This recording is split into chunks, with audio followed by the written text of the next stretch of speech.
औज़ुबिल्लाहिमिनश्शैतानिर्रजीम बिस्मिल्लाहिर्रहमानिर्रहीम। आज तक मुअज़्ज़ज़ नाज़रीन अस्सलाम वालेकुम। मुअज़्ज़ज़ नाज़रीन काम इससे पहले आप इस कहानी की 234 साथ सुन चुके हैं। आप किस्तें 235 मुलाहिज़ा फरमाएं। मुझे तो इस वक्त अगर क्लिफ्टन की उस जगह पर कोई शनासा जानने वाला नजर भी आ जाता तो शायद मैं खुद ही उससे नजरें चुरा लेता और चेहरा छुपा लेता। मैं उस वक्त किसी का सामना करना ही नहीं चाहता था। मैं इस वक्त एक अजीब सी कैफियत में घूम रहा था जिसे शायद आप समझ सकें। मैं खूब समझ रहा हूँ। मैंने उसे इत्मीनान दिलाया। इंसान पर मुख्तलिफ हालात में जो कैफियतें गुजरती हैं मैं उन सब की लज़्ज़तों और अज़ियतों से वाकिफ़ हूँ। ये भी गनीमत है। उसने सर हिला। बहरहाल आपको भी अंदाज़ा होना चाहिए कि अगर इंसान की कोई वारदात करने की नीयत हो तो फिर जाए वारदात से अपनी गैर मौजूदगी के सबूत तैयार करना कौन सा मुश्किल काम है। अगर मेरे दिल में चोर होता तो मैं आपके सामने ये न कहता कि मेरी इतनी देर की मसरूफियत का कोई सबूत या कोई गवाह मौजूद नहीं। इसके बरक्स मैं सबूत और गवाह का पहले जिक्र करता। फिर वो अजीब से अंदाज में मुस्कुराया और बोला, बल्कि अगर ज़्यादा मजबूरी आन पड़े तो मैं अब भी अपने बयान में तरमीम कर सकता हूँ। मैं कह सकता हूँ कि मैं तो इस दौरान फलां शख्स के साथ था और ऐसा कोई फलां शख्स पेश करना कोई मुश्किल काम भी नहीं। इन सब बातों का मुझे भी एहसास है, मैंने कहा। इसके बावजूद बात करने से ही कोई नतीजा निकलता है। बात तो करना ही पड़ती है। हाँ, ये बात दुरुस्त है। उसने मुस्कुराते हुए तस्लीम किया। फिर पूछा, अब आपका प्रोग्राम क्या है? क्या मुझे आपके साथ चलना पड़ेगा? हाँ, मैंने जवाब दिया। आपके हक में बेहतर तो यही है, लेकिन अगर आप चाहते हैं कि आपको पुलिस या किसी खुफिया इदारे के लोग आकर अपने साथ ले जाएं तो वो आपकी मर्जी है। नहीं, मैं आपके साथ चलना पसंद करूंगा। तो उसने एक कुशीदा सी मुस्कुराहट के साथ जवाब दिया। मैं फौरन ही उठ खड़ा हुआ। उसने मेरी तकलीद की। काउंटर पर आकर वो नीलम से मुखातिब हुआ, मैं शायद गैर मुइना मुद्दत के लिए अफसल साहब के साथ जा रहा हूँ। फिलहाल होटल का इंतजाम तुम्हें तनहा ही संभालना पड़ेगा। ये क्या चक्कर है? कुछ मुझे भी तो बताओ। नीलम ने बज़ाहिर मुस्कुराते हुए कहा, लेकिन दर हकीकत है वो फिक्रमंद नजर आने लगी थी। चक्कर कोई खास नहीं। मैंने उसे तसल्ली देने की कोशिश की, लेकिन हदायत शायद उस वक्त मसलहत अंदेशी को बेहतर नहीं समझ रहा था, या फिर शायद मसलहत अंदेशी उसकी आदत ही नहीं थी। वो मेरी बात काटते हुए नीलम से मुखातिब हुआ, चक्कर बहुत खास है। जज अब्दुल इस्लाम साहब को कत्ल कर दिया गया है। कुछ लोगों का ख्याल है कि ये मेरा काम है। तुम्हें जज अब्दुल इस्लाम साहब याद तो है ना? मैं भला उन्हें कैसे भूल सकती हूँ? नीलम तलख लहजे में बोली। फिर भी मुझे कुछ तो बताओ, तुम पर कत्ल का शुबा किसे और किस तरह होने लगा? हदायत ने काफी इख्तिसार से सारी सूरत हाल बताई। उसके दौरान नीलम बाल पुआएं होठों में दबाए एक टुक उसकी तरफ देखती रही और गैर इरादी तौर पर एक हाथ से रजिस्टर के और आकर फड़फड़ाती रही। मैंने घड़ी देखी। अब मुझे कुछ इस्तराब सा महसूस होने लगा था।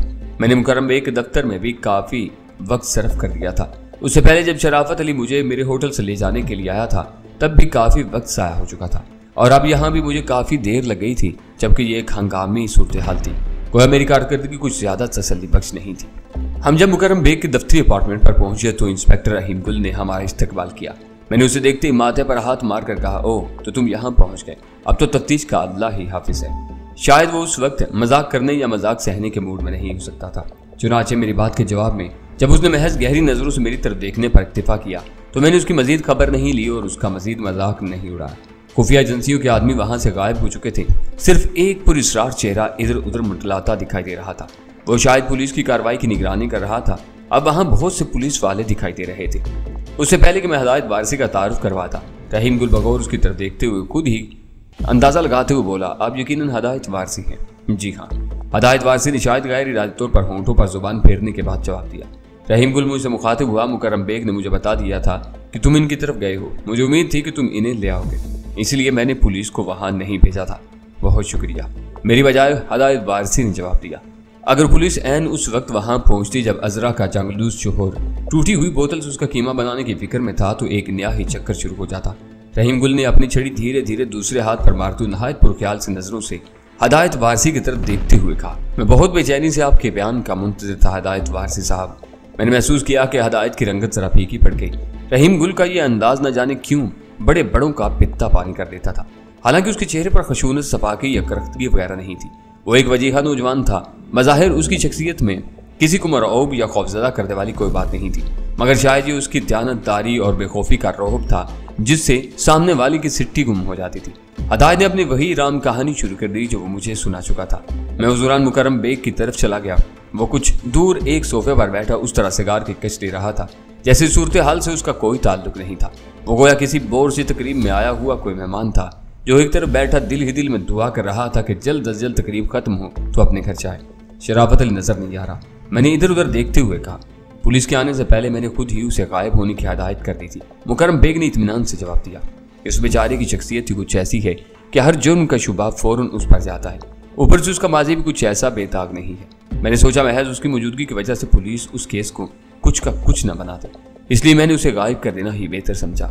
वैसे मैंने खुफिया इदारे वालों से इजाजत ली थी और जरूरत के वक्त उसे वापस भी बुलाया जा सकता है। तुमने इंस्पेक्टर को सब कुछ सच से बता दिया? मैंने दरियाफ्त किया। हाँ, जिस तरह आपने मशवरा दिया था मैंने उसी तरह सारी बात सच से बता दी है, उसने जवाब दिया। फिर एक लम्हे के तवक्कुफ के बाद पूछा, ये इंस्पेक्टर आपका दोस्त है? मैंने एहतियातन उसका एतराफ न करना ही बेहतर समझा और ठंडी सांस लेकर कहा, पुलिस वाले भला कब किसी के दोस्त होते हैं, लेकिन इससे बहरहाल शनासाई है। तुम्हें कैसे अंदाजा हुआ? जिस तरह आप उससे आकर मिले थे उससे मैंने महसूस किया था कि आप उसे बहुत अच्छी तरह जानते हैं, वो बोला।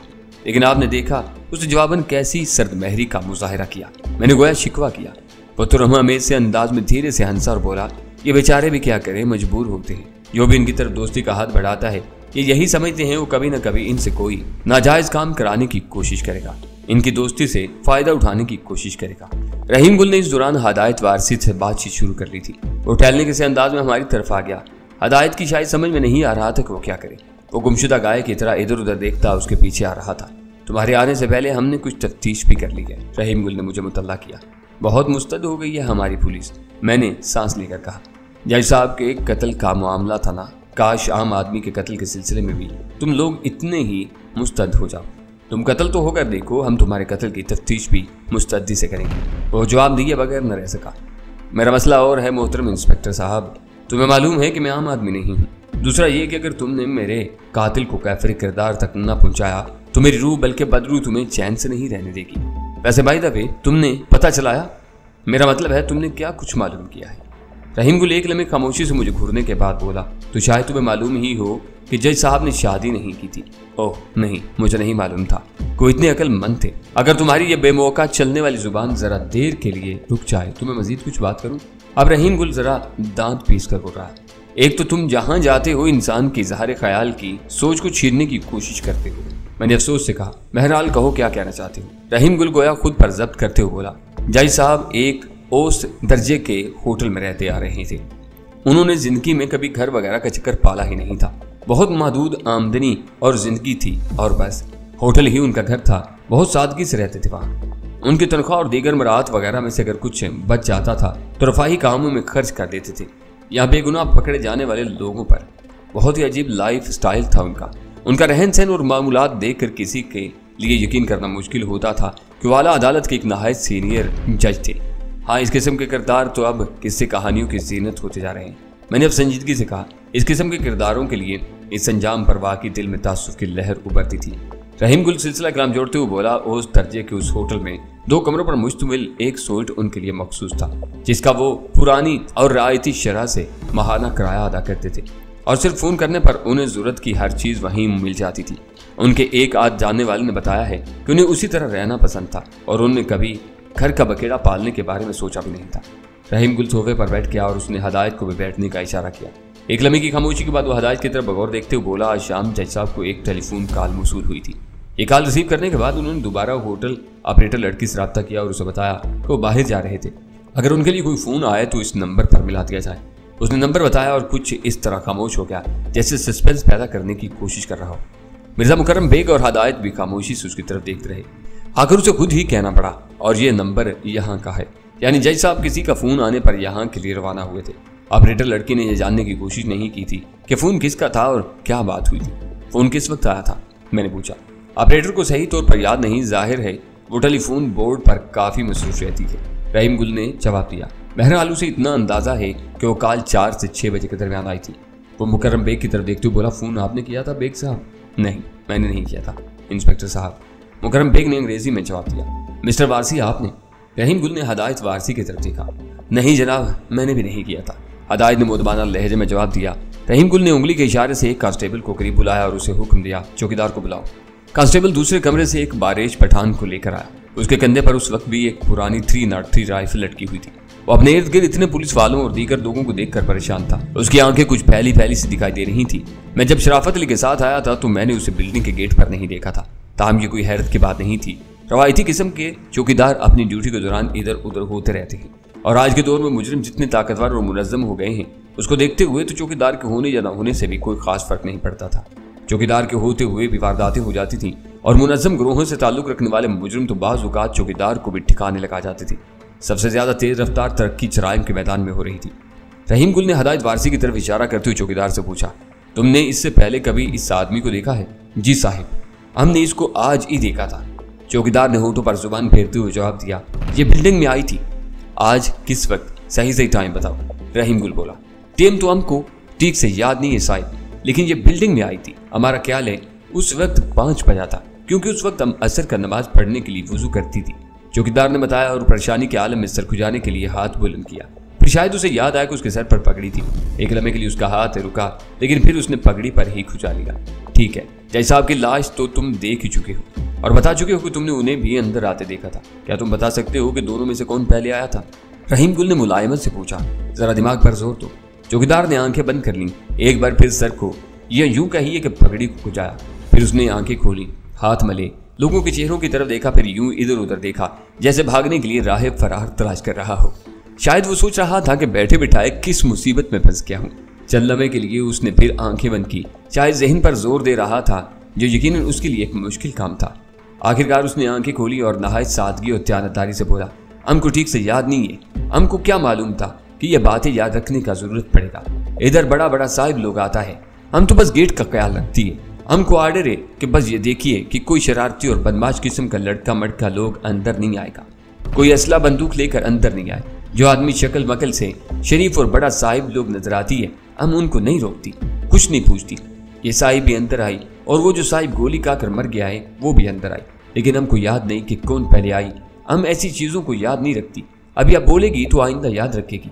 रहीम गुल ने किसी किस्म की बरहमी का इजहार करने या उस पर रोब झाड़ने की कोशिश नहीं की और तो फहीमी अंदाज में सर हिलाते हुए मुलायमत से बोला, ठीक है, किसी चौकीदार से इस किस्म की कोई बात मालूम होने की उम्मीद मुश्किल ही से पूरी हो सकती है। चलो खैर, ये बताओ, क्या तुमने इन साहिब को वापस जाते देखा था? उसने हदायत वारसी की तरफ इशारा किया। नहीं साहिब, हम इनको बाहर जाते नहीं देखा। चौकीदार ने अब जरा सुकून की सांस लेते हुए जवाब दिया। एक बात तो ये कि इधर गेट के पास एक जगह हम नमाज पढ़ती है, हम उधर नमाज पढ़ती थी तो काफी लोग अंदर भी आए, बाहर भी गए। शायद उस वक्त निकली हो, हम इसको जाते नहीं देखा। बिल्डिंग से बाहर जाने का कोई दूसरा रास्ता भी है? रहीम गुल ने पूछा। जी साहिब, पीछे दूसरा गेट भी है, छोटा गेट। चौकीदार ने जवाब दिया, लेकिन तुमने बहरहाल इन साहिब को जाते नहीं देखा। रहीम गुल ने तस्दीक चाही। नहीं साहिब, हम झूठ नहीं बोलेगा, बेशक नौकरी जाए, हम इसको जाते नहीं देखा, मगर ये हमारा गलती नहीं है साहिब। मगर फिर भी अगर हमारा गलती है तो हम माफी मांगती है। उसके चेहरे पर जबरदस्त उलझन के आसार थे। उसके अंदाज पर रहीम गुल के होंठों पर भी खफीफ सी मुस्कुराहट आ गई। ताहम वो उसे दबाते हुए जल्दी से कांस्टेबल से मुखातिब हुआ। इसका बयान ले लिया गया है ना? जी सर, कांस्टेबल मुस्तैदी से जवाब दिया। अकरम साहब ने बयान ले लिया है और उसे अंगूठा भी लिखवा लिया है। रहीम गुल चौकीदार से मुखातिब हुआ। ठीक है, तुम जाओ और अब जरा ज्यादा ध्यान से अपनी ड्यूटी दो। हम जाए? चौकीदार ने हैरत से पूछा। शायद उस बेचारे को यकीन नहीं आ रहा था कि उसे इतनी आसानी से जाने दिया जा रहा था। उसने तो शायद यही सोचा हो कि एक बड़े आदमी का इस बिल्डिंग में कत्ल हो गया था और चौकीदार एक छोटा आदमी था। ज्यादा शामत उसी की आएगी, उसकी चमड़ी उधर जाएगी। शायद उसने कुर्बानी का बकरा बनने के लिए दिल ही दिल में अपने आप को तैयार भी करना शुरू कर दिया था। इतनी आसानी से गुलखुलासी होना उसे यकीनन ख्वाब लग रहा था। उसके जाने के बाद रहीम गुल ने उस तरह दोनों हाथ चेहरे पर रगड़े जैसे सुस्ती दूर करने की कोशिश कर रहा। फिर वो गहरी सांस लेकर उसने ख्वाबनाक सी नजरों से हदायत वारसी की तरफ देखा और नरमी से बोला, हालात आपके हक में कुछ अच्छे नहीं है वारसी साहब। मेरे हक में तो हालात एक मुद्दत से अच्छे नहीं इंस्पेक्टर साहब। हदायत वारसी जरा तलखी से मुस्कुराया। कुछ दिनों से मैं इस खुशफहमी में मुब्तला होने लगा था कि शायद मेरा सितारा गर्दिश से निकला है, लेकिन अब मैं सोच रहा हूँ कि मुझे ये खुशफहमी दिल से निकाल देनी चाहिए। शायद रहीम गुल उसके लहजे की जज्बाती से मुतासर हुए बगैर मुबहम से लेचम बोला, आपका इतराफ़ है कि आप मिर्ज़ा मुकर्रम बेग के 50 लाख के मकरूज़ थे और ये कर्ज काफ़ी पुराना था। जब मिर्ज़ा मुकर्रम बेग साहब इस बात का तज़किरा कर ही चुके हैं तो भला मैं इसको कैसे झुठला सकता हूँ? उसने जवाब दिया, इस कर्जे का कोई तहरीरी सबूत मौजूद है? रहीम गुल ने पूछा। नहीं सर, बेग साहब जैसे लोगों को तहरीरी सबूत की जरूरत नहीं पड़ती। वो जब चाहें किसी से अपना कर्ज वसूल कर सकते हैं और अगर उन्हें 1% भी इम्कान नजर आ रहा हो कि वो किसी से अपना कर्जा वसूल नहीं कर सकेंगे तो उसे वो कर्जा देंगे नहीं। हदायत वारसी ने मुकर्रम बेग की तरफ देखते हुए जवाब दिया, ठीक है। रहीम गुल ने सर हिलाया, फिर खनकार कर गला साफ करते हुए कुछ मोहताज से लहजे में बोला, मुझे ये भी पता चला है कि जज अब्दुल इस्लाम साहब के बारे में आपके दिल में कुछ जज्बात बुरे थे। मुझे उनकी वजह भी मालूम हो चुकी है। फिर मैं आपके मुंह से सुनना चाहूँगा कि आपकी उनके बारे में क्या राय थी। अब जबकि वो इस दुनिया में नहीं है, क्या मेरा उनके बारे में अपनी राय जाहिर करना जरूरी है? हदायत गोया जुरात से काम लेते हुए जी हाँ, रहीम गुल ने खुश्क लहजे में जवाब दिया। पूरी उम्मीद रखिए कि मैं आपको किसी गैर जरूरी काम की ज़हमत नहीं दूंगा।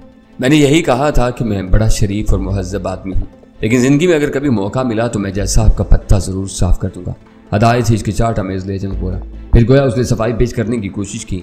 इंसान जब जज्बाती होता है तो उस किस्म की बकवास करता है। उसे मालूम नहीं होता कि कभी कभी इस किस्म की बकवास गले भी पड़ जाती है। लाशौरी तौर पर मुझे एहसास था कि जेल की चार दीवारी तो बहुत ऊंची होती है और जेल के बासी तो गोया दुनिया से कटे होती है। मेरी बात भला कैदियों की सिवा किसने सुनी होगी, लेकिन मुझे बाद में पता चला कि बाहर की दुनिया में भी ये बात बहुत से लोगों तक पहुंच चुकी थी। ये दुनिया वाकई एक हैरत कदा है। हाँ, ये दुनिया वाकई एक हैरत कदा है। रहीम गुल ने उसकी तायद में चला। लेकिन अगर अब मैं अपनी राय का इजहार करूं तो आपको ज्यादा हैरत ज़दा नहीं होना चाहिए, क्योंकि ये एक मुंतकी राय होगी। हदायत ने सवालिया नजरों से रहीम गुल की तरफ देखा तो बोला, ये एक तीर से दो शिकार करने वाली बात है। आप यहाँ आए, आपने देखा मुकर्रम बेग मौजूद नहीं है और 7:30 बजे तक उसके वापस आने का इम्कान भी नहीं है। आपके जहन में अचानक एक मंसूबा आया। आपने जज साहब को फोन किया और कोई चक्कर देकर उन्हें यहाँ बुला लिया। उन्हें गोली मारकर आप यहाँ से गायब हो गए। काश मैं इतना ज़हीन और इतना जुरातमंद होता कि इस किस्म के मंसूबे इतनी तेजी से मेरे जहन में आया करते और इतनी ही तेजी से मैं उन पर अमल भी कर गुजरता। हदायत वारसी ठंडी सांस लेकर बोला, आप जैसे इंसानों से अगर इस किस्म के काम सरजद होते हैं तो अचानक ही सरजद होते हैं। सोच समझ कर और बाकायदा मनसूबाबंदी से तो पेशा पर मुजरिम काम करते हैं। रहीम गुल बोला, बहरहाल आपका चंद मिनट या चंद सेकंड में बनाया हुआ मंसूबा पे बड़ा काम कर गया, बल्कि वो बुरा नहीं था। इस तरह एक तो आपको जज साहब पर अपने गुस्से की आग ठंडी करने का मौका मिल गया, दूसरा आपने मिर्जा मुकर्रम बेग को ऐसी पोजीशन में फंसा दिया कि उसके लिए आपसे अपना कर्जा वसूल करना तकरीबन नामुमकिन हो जाए। हदायत का रहने किसी अंदाज में हंसा, इंस्पेक्टर साहब आप इस तरह नताइज अखज़ करने की कोशिश कर रहे हैं जिस तरह कहानियों में किए जाते हैं, मगर ये कहानियों की नहीं, हकायक की दुनिया है। मेरे गुस्से की आग तकरीबन ठंडी ही हो चुकी थी। मैंने अर्ज किया ना कि मैं तो जज साहब को तकरीबन भूल ही चुका था। इंसान की जिंदगी में कभी कभार ऐसे जज्बाती लम्हे आ जाते हैं जब वो इस किस्म के दावे कर गुजरता है, लेकिन आप देख रहे हैं कि मेरी उम्र अब ज्यादा अरसे तक अपने जज्बाती दावों और इरादों में बंधे रहने की नहीं है। दूसरा, मैं इस कुछ फहमी में मुब्तला होने के लिए तैयार नहीं हूँ कि मुकर्रम बेग को जेल भिजवा कर मैं उसका कर्जा अदा करने से बच सकता हूँ। मुकर्रम बेग सामने बैठा है, मैं इसकी पीठ पीछे बात नहीं करूंगा। मुकर्रम उन लोगों में से है जिनका नेटवर्क उनके जेल जाने या कहीं भी जाने के बाद भी काम करता रहता है। उसका कर्जा देने से तो मैं एक ही सूरत में बच सकता हूँ कि मैं खुद जेल चला जाऊँ। हो सकता है आपने यही सोचा हो। रहीम गुल अब वाज़ेह मुस्कुराहट के साथ बोला, शायद आपने मुकर्रम बेग के कर्जे की अदायगी से बचने के लिए ही अपने जेल जाने का बंदोबस्त किया हो। अभी मैं अपनी जिंदगी से इतना बेजार नहीं हुआ था, हदायत ने जवाब दिया। रहीम गुल ने गर्दन घुमाकर मुकर्रम बेग की तरफ देखते हुए संजीदगी से कहा, क्यों बेग साहब, क्या वारसी साहब सच कह रहे हैं? क्या आप जैसे लोगों का नेटवर्क उनके जेल चले जाने के बाद भी काम करता रहता है? खैर, अब ऐसी भी बात नहीं है। मुकर्रम बेग इंतजार से मुस्कुराते हुए बोला, वारसी साहब तो ख्वाह ही मुझे गॉड फादर बना रहे हैं। मैं तो काम सा बिजनेसमैन, उसके इंकसार पर मैं भी दिल ही दिल में उसे दाद दिए बगैर न रह सका। रहीम गुल एक बार फिर हदायत वारसी की तरफ मुतवज्जा होते हुए बोला, आपके पास अपने उस वक्त की मसरूफियात का भी कोई ठोस सबूत नहीं है जिस दौरान जज साहब को कत्ल किया गया। आपने खुद ही कहा है कि आप टहलते रहे फिर प्ले लैंड चले गए। ऐसी मसरूफियत नहीं है जिसका कोई सबूत न पेश किया जा सके। इस मामले में आपके सिवा किसी और की तरफ जहन जाना बहुत मुश्किल है। दरअसल इस वक्त मेरी गर्दन पतली है, फंदा मेरी गर्दन में फिट आ रहा है। हदायत कदर तलख लहजे में बोला, हदायत साहब को कातिल साबित करने में एक रुकावट है। मैंने गुफ्तगू में मुदाखलत की। जब ये यहाँ आए अपार्टमेंट का दरवाजा मकफिल था और उसका एतराफ खुद मुकर्रम बेग साहब कर चुके हैं। अपार्टमेंट में दाखिले का कोई और रास्ता भी नहीं है। आखिर हदायत साहब अंदर कैसे पहुंचे? सवाल तो माकूल है अफजल मियाँ। रहीम गुल ने मेरी तरफ देखकर सर हिलाते हुए जरा तीखे लहजे में कहा, लगता है आपने वाकई इन मामलात में बड़ी गहरी दिलचस्पी लेना शुरू कर दी है। आपका अंदाजा बिल्कुल दुरुस्त है जनाब इंस्पेक्टर साहब। मैं तंजिया तौर पर मोदबाना लहजे में कहा। रहीम गुल अपनी जगह से उठते हुए हदायत से मुखातिब हुआ, आप जरा खड़े होने की ज़हमत करेंगे हदायत साहब? हदायत उठ खड़ा हुआ। रहीम गुल उसके सामने जा पहुंचा और मुलायमत से बोला, मैं नहायत शरीफाना से अंदाज में आपकी तलाशी लेना चाहता हूँ। उम्मीद है आप बुरा नहीं मनाएंगे। मैं बुरा मनाने की पोजीशन में कहाँ हूँ इंस्पेक्टर साहब? हदायत खुद इस्तज़ाही के से अंदाज में बोला। रहीम गुल ने उसकी जेबों की चीज़ें निकाल कर तपाई पर रखना शुरू की। उनमें एक बटुआ था, चाबियों का एक गुच्छा था, एक कलम था, सेलोफेन में पैक शुदा 2 सिगार, एक कंगा और एक रुमाल था। यहाँ तक तो ठीक था, लेकिन जब हदायत के अंदरूनी जेब से पिस्तौल बरामद हुआ तो हदायत की रंगत फीकी पड़ गई।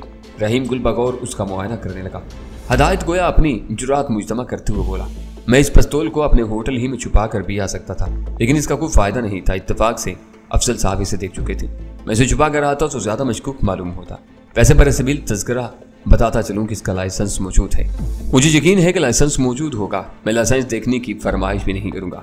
जिस गन से किसी को कत्ल किया जाता है उसका लाइसेंस होने या न होने से कोई फर्क नहीं पड़ता। लाइसेंस सिर्फ उस हथियार का रिकॉर्ड रखने का एक जरिया है, वो किसी को कत्ल करने का लाइसेंस नहीं होता। रहीम गुल बोला, मेरे बताने का मकसद सिर्फ ये था कि मैंने ये पिस्तौल जायज़ और कानूनी तरीके से रखा। हदायत खबीर सी चिड़चिड़ाहट के साथ बोला।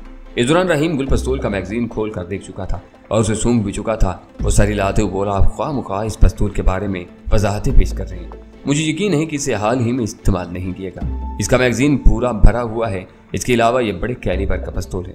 मैं जज साहब की पेशानी में मौजूद सुराख का बड़ी बारीक बीनी से मुआयना कर चुका हूँ। उन्हें नहायत कम कैलिबर के पिस्तौल से गोली मारी गई थी, जिसकी आवाज़ भी शायद इस अपार्टमेंट के बंद दरवाजों से बाहर न गई हो।